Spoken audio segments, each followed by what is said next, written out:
AI cannot substitute us for researchers because we are creating the AI. If you're coming with the bachelor's, you have the possibility to gain a master's during the PhD. You're working on the best technologies available on the markets. How much do you guys get paid?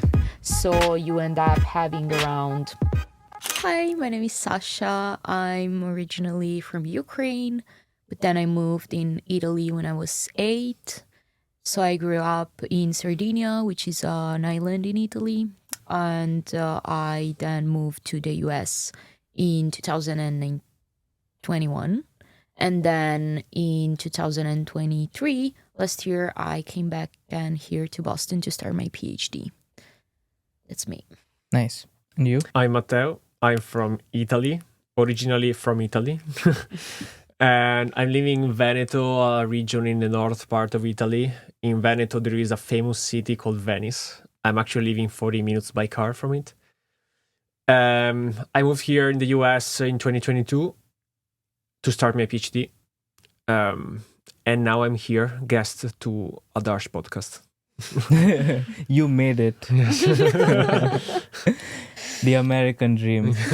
Okay, so you came in 2022, you came in 2023. How did you guys meet? So you guys met in Boston, or did you guys always knew each other? No, we met in Boston. So I actually came here for the first time in 2021. But I was doing a little 8-month period during my master's through my Italian university in Pavia. And we just met because we were roommates. We were sharing a house together in Roxbury, and we met there. So yeah, we were just sharing the kitchen and with other people as well. But I see. yeah, we were both Italians, so it was easy to, Communicate, find each other. Yeah. Would you guys want to share a story about how you guys met, and a little more information as to what you saw in him and what you saw in her? So, okay, a funny thing was that the first impression was awful because he was late. He was late.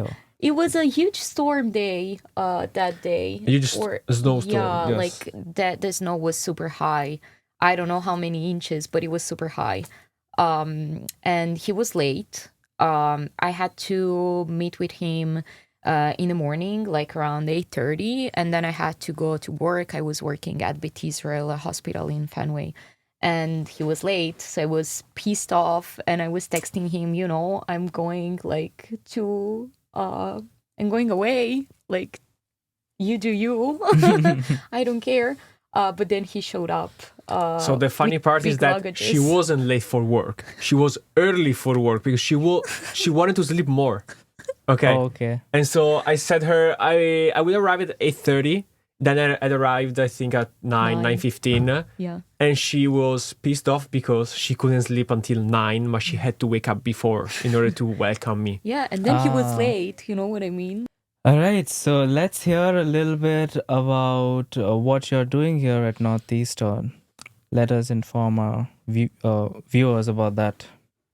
You can start. You started before me in Northeastern. Okay. I'm doing a PhD in computer engineering, specifically in telecommunications. And since telecommunication is a huge branch, you can work on different things. I'm working specifically on drones and on specific antennas that should be the future of telecommunications. And so in my case, I'm working on optimizations for drone communications. What software do you use to write code? I'm actually using Python. Because for training models for artificial intelligence, Python so far I think is the easiest language programming to use. Okay. And you, Sasha? My PhD is about RNA sequencing. In particular, we are focusing on studying a particular RNA modification called pseudouridine. It just became very famous because the 2024 Nobel for Medicine was about pseudouridine discovery. Why is it so important? Because it has been used for the development of the COVID-19 mRNA vaccine. So pseudouridine was very important modification that allowed the development and stability and of the vaccine itself. So that was a way the vaccine was developed faster, and it was able to, enter inside human body easier because pseudouridine is a cool modification. So we're huge fans. So yeah, that's what my research is about. I see. And I mean, since I belong to like a non-STEM course, I do understand a little bit of engineering if I read through it, like the oversight or like the basics of these terms. So I did read up a little bit about what you guys both do. But let's say if a non-STEM person or like a non-engineering student were to be with you for one day, how does a day in the life of an engineering PhD student look like? Boring. First of all. Most of the time you stay in front of a laptop or a screen, of course, like most of the jobs. But I don't know. Yeah. What's an interesting part then? What's something that makes you want to go into the lab every day, work on the research? So I think, to me, my day can be kind of divided in two different parts depending on the day, because some days I do wet lab, so I go in the lab, I use the pipettes, I extract RNA, I sequence the RNA, so it's more dynamic, I would say. It's not just sitting in front of the PC and like writing code or analyzing data. So that's an interesting part. It's more exciting, but it's more difficult because then I don't know, to me, it comes with a lot of stress because I just started doing this. I'm learning this stuff now during the PhD, and I'm constantly making mistakes. So something that will take just maybe 1 week for an expert person is taking me a month, which is annoying because, at the PhD level, you're supposed to know things. It's not always true. Like in my case, you're also able to learn new things, completely new things compared to the ones you were studying before, which is super cool in my opinion. But you already completed 5 years of studies. You're like in a mood in which you already know how to do things, and then when you start to do something new and you start to do all the mistakes, you're like, I don't know, at least for me it's hard because I'm like, why isn't it easy? Because it was easy in the 5 years. Don't be so hard on yourself, Sasha. No, it's fine. It's But fine. is No, there it's not so someone fun. teaching for you? Yeah, helping that's you? another thing of the PhD. I would say, you have to do your stuff by yourself. Someone will show you partially the basic technique, but then it's all in you. It depends on you whether you will complete something in a week or in a month. It depends on how quick you are, how responsive you are in learning a new thing. It's very person dependent. It's kind of hard sometimes because you're left by your own, which makes sense because you're learning to be an independent scientist. You need to learn how to progress. You need to learn how to have your own ideas and pursue them with your research. So yeah, it's balancing in between your little time you have learning new things and pushing further the stuff you already know and try to apply what you know and at least have the computational side done quickly. But Got it. Yeah. So my typical day, what drifts me, let's say, I guess it's more like the excitement about what I do, but it's a big picture. I'm not excited about what I'm doing every day. I'm excited about thinking that the boring stuff I'm doing every day that I'm not really maybe enjoying sometimes will at one point produce something bigger, and I will be able to write a paper, and I will be able to go to a conference in a nice place and network with people, know people and stuff like that. It's like you think about your boring day and you try to get the best of it because you think about a reward that Yeah, you will be it's able to reach in the it's future. it's not like a stepping stone to where you want to get. Yeah. So if I were to say that. Yeah. And how does your day look like, Matteo? So what makes me go to the lab every day is very similar on what Sasha said. Is for me is actually the excitement to discover something new, because I'm a very scheduled person. So the day before I schedule what to do the day after, and when I wake up I already know what to do. I know that if I'm gonna do that one, I'm gonna do a little step closer to the end of the project.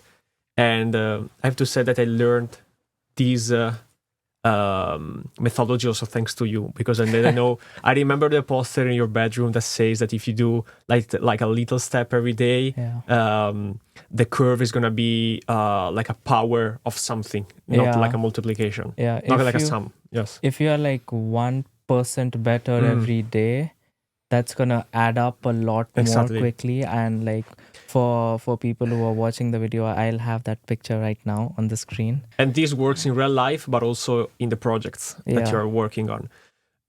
So I'm going to the lab. I have my things to do on the computer, like, I don't know, training the AI for something, preparing the data for training the AI, or doing data analysis.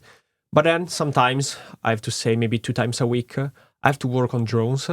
So right now I'm doing a side project on fixing some old drones that we have in the lab that we cannot use anymore because they are too old. So the operating system inside is too old. So I'm changing parts. I'm adding new features to the drone, and I'm also learning from other actually master students that knows about robotics, how to change these drones in order to make them fly again. I see. Okay, here's a question that I have about artificial intelligence. With you guys working like doing your PhDs in engineering, how easy or difficult it is to catch up with the scientific advancements in technology, or like the technological advancements like artificial intelligence and stuff like that? Because let's say 5 years from now, when you are not doing your PhD anymore and you are working on something, right? You are practicing your work. That's when AI is still advancing. Will you still have the time to do research and be up to date with those advancements? How would you keep up? So yes, I think we will be able to keep the pace with this advancement. So because the point is the following. Right now I'm using, for example, an algorithm that was invented, I think, 4 years ago. Okay. And probably in a few months, it will come out a new paper saying that they invented a new AI algorithm that is outperforming the old one that I'm using right now. But everyone is gonna know about it because it's gonna be a popular opinion. Since AI is so powerful in this world right now, everyone will know about it. And I also will know about it. So I'm gonna update my knowledge with a new discover, and I'm gonna start to use that one. Probably that one is gonna work for the next 5 years. So I'm gonna be already updated for the future. Yes. And then probably we're saying, AI cannot substitute us for researchers because we are creating the AI. Yeah, so true. I think I saw a video somewhere which said that you will always need people in the picture of AI, because it will be humans who will be working with AI and understanding the work that AI does to improve it, to improve the output that AI has. Because AI in itself is not smart, It's the people who know how to use AI and like make the most out of it will be able to get the best output. Yes. Yeah. So okay, let's move a little bit away from science and technology and let's talk about Italy. Okay, what have been some of the cultural shocks that you experienced moving from Italy to?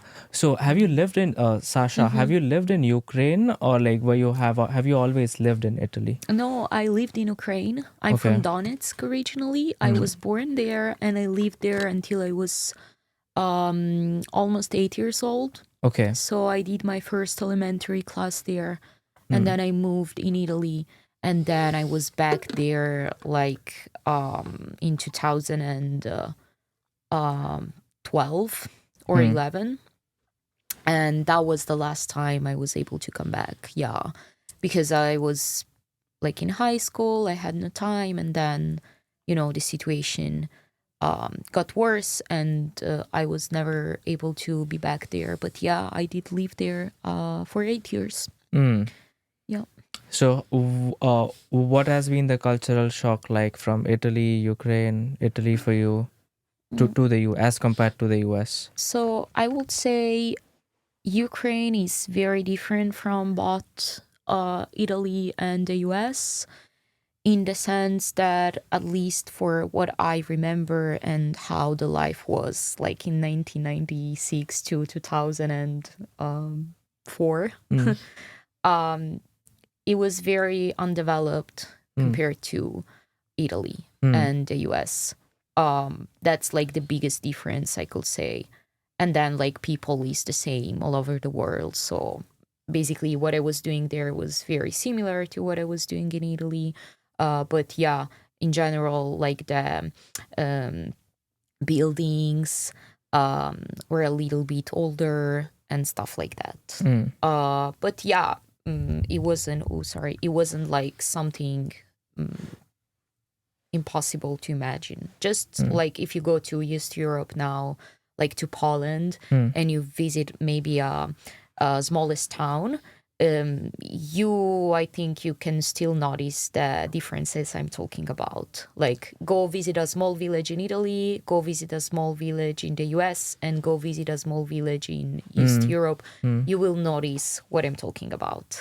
But I mean, still fine. But if I have to speak about the biggest like shocks here, I would say a big shock was the Walgreens. It's a pharmacy. Okay. Okay. Walgreens is a pharmacy. I wasn't expecting to find like Chips in the pharmacy. and yeah, it's super weird. It's like a huge store. In Italy, the pharmacy is super small. You just have drugs and pills. That's it.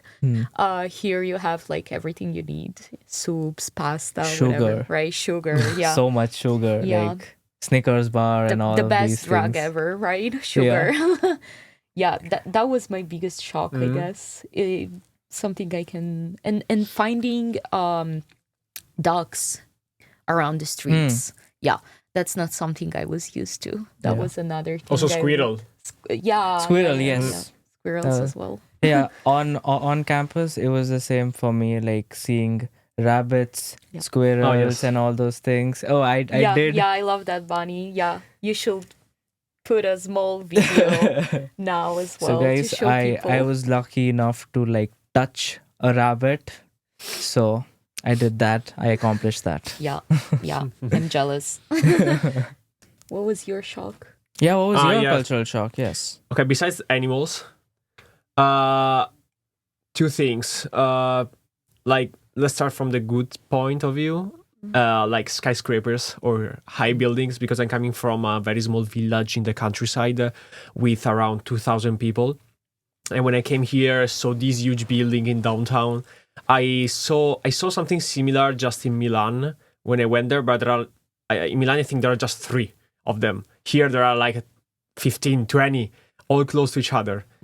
That was the big positive shock, because I like this stuff. Negative, I think the food. I was looking for Italian stuff, prosciutto and mortadella, different type of cheese. Yes, you can find it at 5 times more of the price that you find in Italy. Yeah. 5 times more expensive. Yes. So it was the negative stuff. I have to had to change my menu plan because I already had a menu plan. I was living in Denmark before coming in the US for 6 months, and over there it was easier because you are in Europe. You can find more or less everything. And here, no, I had to change a little bit my menu. But I was also happy about it because I learned new recipes. Yeah, I actually have a question for you, since this is a conversation between friends, no? Yes, please. Have you ever thought about doing the PhD? PhD, you know what? And what is doing a PhD in journalism? What are you doing? Do you know? Yeah, so I did research about it a little bit, but I haven't done my due research to speak like intensively about it.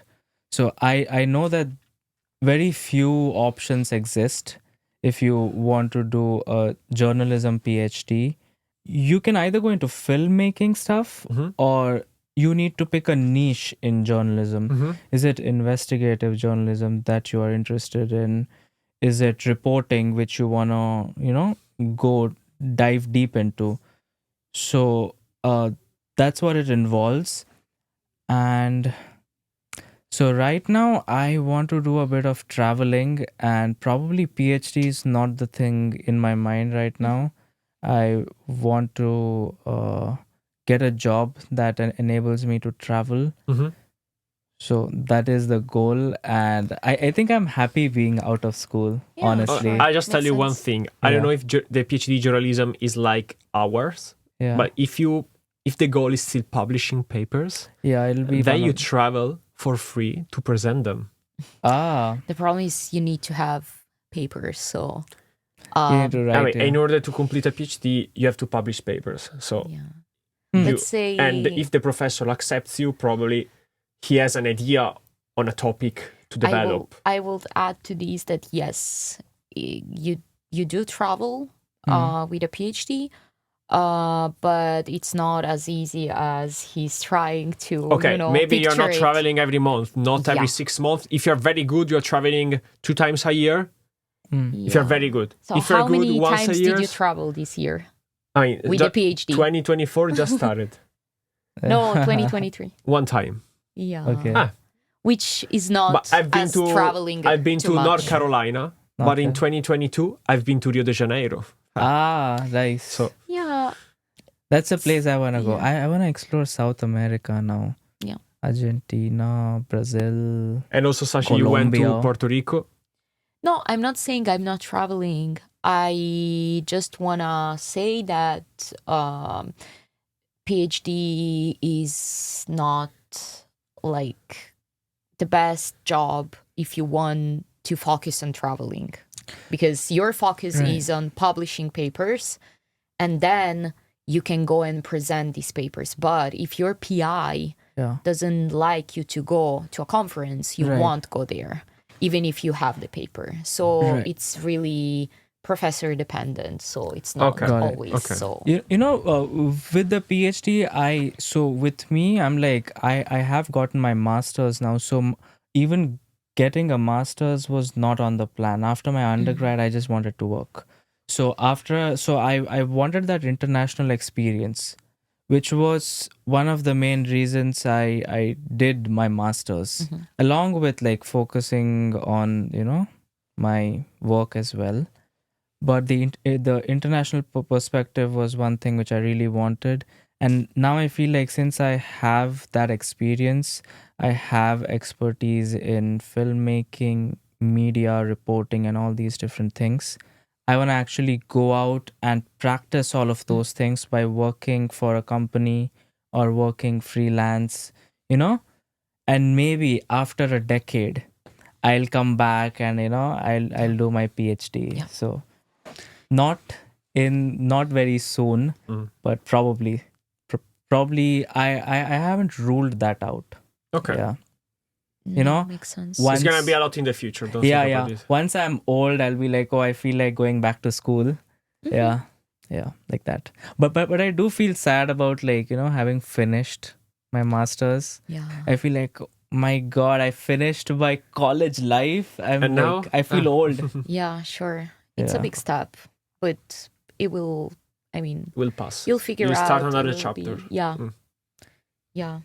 It will be fine. We had You the will same have fun. feeling when we finished our master. Yeah. So yeah, how was that like? Because I am going through that phase right now where I am applying to jobs. I am looking for freelance opportunities as well. And I am doing my own thing, like this podcast, as much as I can. And while you're in that phase when you are waiting for something to click, right? So how did either of you guys have that phase in your life, or did you have the next thing set up? I think you had it more than I had it because I planned kind of a little bit more In advanced. in advance. Yeah.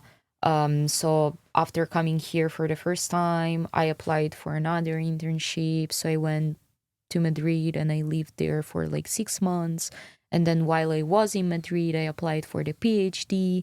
So I'm always trying to plan a little bit in advance before finishing something. So I never have like big gaps of me not doing nothing. But when I search for something new, I feel like, you know, a little bit of anxiety because what I'm doing is gonna end soon.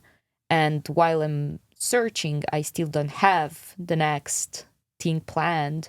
So I worry about what will be my future and stuff like that. But yeah, my only advice is to plan in advance. That's, I think, the best thing one can do. If it doesn't work while you're planning in advance, you will still be able to find something last minute. But just finding it last minute, it's not how I work, let's say. Right. And also, if things work out in a different way, things that are gonna happen will happen. So, but you at least have a plan to start with. Yeah, exactly. Then maybe what you planned in advance is not what you want to do anymore because maybe a last minute opportunity came. That's fine. You can always, like, you know, reach out to the people you contacted before and say, you know, it's not working for me anymore. I found something more exciting, with more perspectives for me. So it's totally fine. But having a plan, it's always good because then you can decide if it will be your plan A, plan B, plan C. At least you have something. That's how I see it. But it's always very good to have some periods in your life in which you do nothing and you just rest. So that's important as well. Yeah. Would you like to share about the phase that you went through after your master's? Compared to Sasha, I didn't have anything after my graduation. So in my life, I was always anxious about the final exam. So maybe during high school, I was anxious about the final exam of the fifth year. So I didn't want to think anything for the future until the exam. The problem is that after the exam, you get anxious about the future because you don't know what to do. Same thing during the bachelor degree. I had the same problem. And so I had some friends that were organizing in advance and I saw that they were achieving better goals compared to me. So I was tired to do this. I realized it during the master. And during the master, I tried to look for a job during my master thesis. But it didn't work out. I mean, I didn't get any answer and so on. So I started actually in advanced. And finally, I graduated.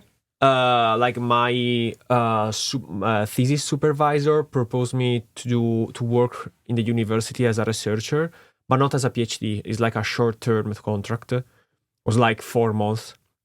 So I accepted it. But in the meanwhile, I was looking for a job. And when I accepted it, I got a job proposal from Red Bull in Austria. Actually, it was like the final phase of the interview. And then a few days later, I also got a proposal from here, from Northeastern. So everything happened in It's like whether 1 everything week. or nothing. It Exactly. happened to And so me like all in the that time. moment, I had to decide. I didn't want to So- stay in Italy, but I was curious about the company of Red Bull. I mean, it's a huge company. Yeah. And I had to go to Austria, to a small Small a small country, village actually was in the middle of nowhere, or going to the US. Maybe not this big company. Okay, it's a huge university actually. I realize now. Yeah, But from Europe, you don't know what is Northeastern University. Nobody knows it. Okay, and then and then I did my choice. But what I have to say is that don't stop looking for a job. Just continue. Maybe decide the activities that you want to do based on what is important for your future. So do something that can help you to find a job. Maybe this podcast, if you think that this podcast or doing the podcast can help you to improve your CV or improve getting attentions from companies, that's perfect. Do it. Because that's your main goal right now, looking for a job. True, very true.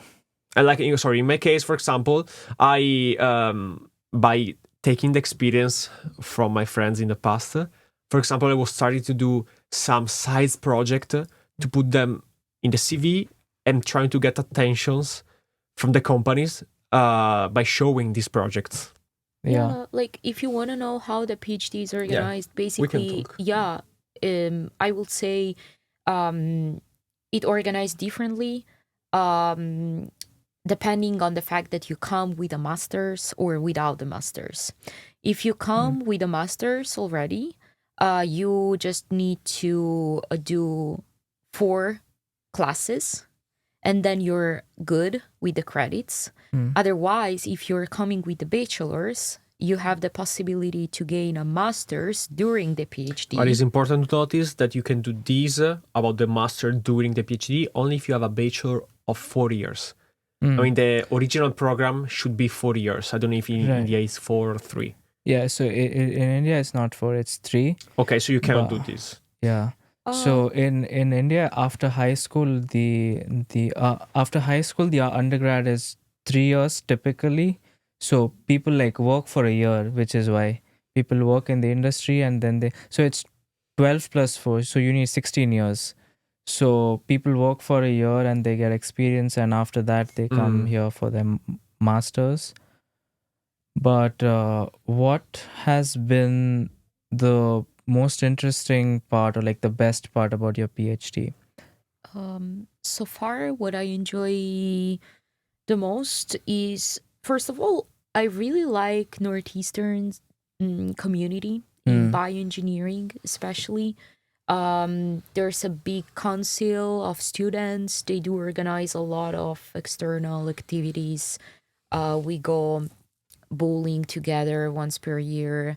We have celebrations for Diwali, for Chinese New Year, for a lot of different cultural events. Yeah. And I do feel that Northeastern is very good at creating a very healthy environment. It's not toxic at all, and you feel happy doing your research. So this is something I really enjoy. The fact that I feel valued from my PI, the fact of having very nice colleagues, and in general, people around me doing the PhD. Another thing I really enjoy is, of course, traveling. Traveling is good because you're able to visit new places and present your research. It's very fun. It's very interesting. And what I really like about my PhD is, as I switched completely topics compared to what I was doing before, this PhD basically, it's completely new to me. So I've really enjoyed the fact that I'm learning something new every day, and it's not easy. So I like the challenge that I'm living every day, let's say. Yeah, because like once you feel like After a point, you feel like you know enough, and Exactly. Yeah. and then at that point, I feel it's very important to keep learning Yeah. because It gets boring otherwise. Yeah. So right now, if you ask me, would you like to do another master's? I'm like, no, I know enough, and I need to do something.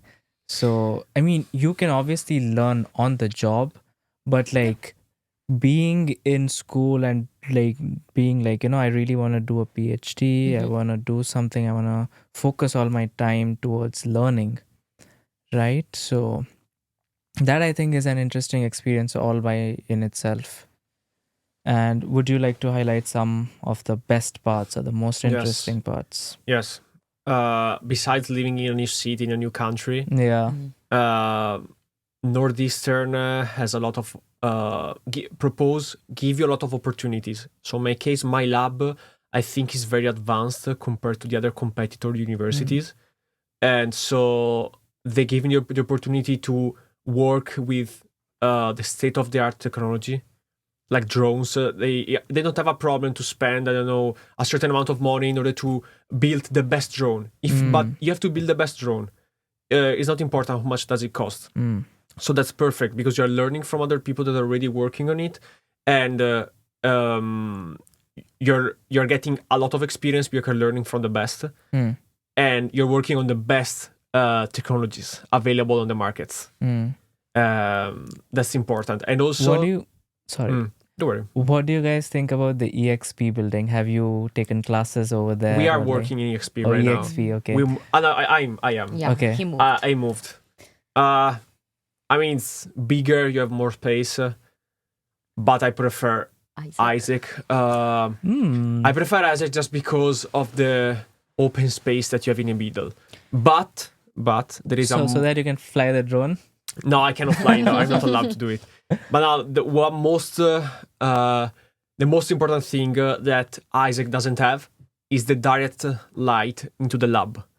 So during the right now that I am working in EXP, I can see the day passing. Before, outside of my window, there was the empty space inside the building. On the other side, with a real window, there was a parking lot. A wall of the parking lot, so I couldn't see everything. So I think it's worth working in ISEC just if you are in the 6th floor, which is the best. There is an amazing view in ISEC in the 6th floor. Actually, we have just windows where I work your in section ISEC. Also, your sections. We're is lucky, all yes. surrounded by windows, so I'm a huge fan of ISEC. Oh, okay. I'm a huge fan. But you don't see the space inside the building. That's pretty cool. Yeah. You just notice it when you enter and you exit. Yeah. You know, some people say that the space in between, ISEC, the entire space in between, people say that it's a waste of space. People did not... People say this is why they built EXP. But it's very pretty. Exactly. I mean, but we waste a lot of stuff all the day, all the time, so I don't feel it's a waste of space. It's a building that Northeastern needed to advertising the university, where to do events, to show what they can make. How rich is the university. Yes. Let's say that. I mean, people probably... Just imagine, you are visiting universities and you enter in Northeastern, they show you... they show you the building ISEC. You say, "Wow, okay." Probably I don't know. Boston University has now the huge building with different square placed on the top of each other. Also, that one is pretty cool from outside. I don't know inside, but Northeastern needed something like this because I think before ISEC they didn't have any state-of-the-art technology. Wow building, wow effect building. Yeah. The bridge is very cool as well. The bridge is really cool. So I don't know if you know it, but we were celebrating 10 years bioengineering event, and our past chair, he showed us a video of how the bridge was constructed. Do you know? I don't know. It was constructed overnight. One night, because they had to construct it over Ruggles, right? So they had to work when the orange line and the purple line were not The Yeah, trains were working. not running. Yeah, we're not riding. So it's a few hours then, like, yeah, because it's like the in train between goes 2 on a.m. and like 5 a.m. Yeah. And they had a 1 fine million? of $1 million per minute if they were gonna, exceed 5 a.m. So if they were gonna work at 5:01 in the morning, they will have to pay $1 million for MBTA. that minute to Northeastern. This is so interesting. I had no idea about Yeah, this. there's a by the time way. lapse. It's very cool about Ooh. the construction. Interesting. No, and also one other thing that I would like to say to people watching the podcast regarding the PhD is that you're learning, you are doing some courses, but you're getting paid, you're not paying. Oh yeah. Mm. How That's much the do you most guys get important paid? thing. It's around 40K per year. Yes. For us, we get low taxation because we are considered not non-resident aliens for tax purposes. So you end up having around 2,800 per month. 2,800. Then you yes. right. Then you need, and the PhD stipend, it's the same for the whole College of Engineering. So I have. So if you're same... computer science, you're taking another salary. What? Say again? If you're in the College of Computer Science, there is another salary. Oh, it's not the different. same. Because it's not College of Engineering, but I'm in College of Engineering, Bioengineering. He's in College of Engineering as well, but just another department. We have the same stipend. Okay. It's not something lab dependent. It's something that the dean has established to be this high. And right now there's a union. Created. Yeah, they're trying it? to unionize Northeastern. So there's like a group of students that is trying to create this union. I mean, the union is already actually established. And what are they doing now is to fight against Northeastern in order to have better benefits. Yeah. Because, like, being a PhD is a little bit weird for tax and working purposes because you're a student, but you're also a worker. So you don't have spring breaks, right? Because you're a worker. Right. But you're a student when it comes to your payload. Yeah. So it's a little controversial. Right. And also since they expect the best from you, right? Yeah. So like you were saying that they want you to build the best drones and stuff like that. So Yeah, then they need it's to interesting because the contract says that you should work 20 hours a week, but it's impossible to do all this stuff in 20 hours a week. And oh wait, I had an interesting topic. Have you guys heard about have you guys watched the memes of Indian Prime Minister and the Italian Prime Minister? When did it happen? You guys haven't watched the memes? No. So is it an old one or recent? No, it's like ongoing memes about every time they meet and you know I didn't know. No, what happened? So no, it's just memes about them being very close to each other and very interested. What's the Italian prime minister like?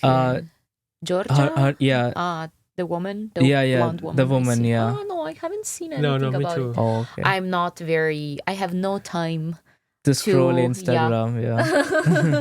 Scroll Instagram? I don't know. No, I do scroll to check Instagram. into Italian politics, probably. Yeah. I mean, we're living here, so we're checking out these politics right now. Are you guys eligible for the Northeastern Co-op? No, co-op, no. We have to look for internship by ourselves. Yes. But it still falls in the co-op experience. You just have to search the industry by yourself, which is, I discovered, something co-op people do anyways sometimes. Because sometimes you have to search for the industry or place where you want to do the co-op by yourself. It's not always like something Northeastern provides to you, right? Yeah. So is your work for the most part working by yourself in a lab, or do you work with teams? I do collaborate a lot with other people from my own lab and other two labs. I have one project that is mine only, and I work on that by myself. And then I have another project with a colleague from another lab. Then I have a third project with a third lab. Then I help other people from external labs with some wet lab work. So yeah, I would say I work by myself just on one of my like 5 projects that I have. Well, anything else? Would you guys like to add anything about anything that you'd feel free to? I think that's all from my Yeah. side. It's good. Yeah. We're waiting for you at the $1 a Buffalo exchange. I think no, like last year. Yeah, so when is that gonna be? I don't know yet. I think it was May, June. I don't remember very well. Yeah. April probably. I don't know. Hopefully, if I'm still around here Yes. that time, then yes, Yeah, I will join you guys. nice. And thanks so much for being on the podcast. It was an honor Thank you for for inviting. being here. Yeah. And we are good. You wanna move the case a little bit? Oh no, you can keep the sponsor of the video. Oh, I see. Sponsor is You have to eat it also during the so we Is won't it really open the any. sponsor, or is it Yeah, a joke? honestly, Yes. I'm getting paid. Yes, which is why I gave it to you Oh, okay. and also him. Really? Are you kidding? No, oh, we have to show this on the video. Nature Valley? Yeah. Yes. Okay. It's a local brand from No, Massachusetts. Yes. Really? Oh. Okay. I had no idea. Are you joking with me? No. or- But it's a big one. I have worked with brands before. You don't trust me? No. Did you Because see of Adash? his face. Did you see Adash videos? Because of his face. Did you see Adash videos? Yeah, we saw them together. Mm. But I don't Not remember entirely. anything. No, not all of At them. some point, the sponsor comes out. Okay. No. Let us start recording.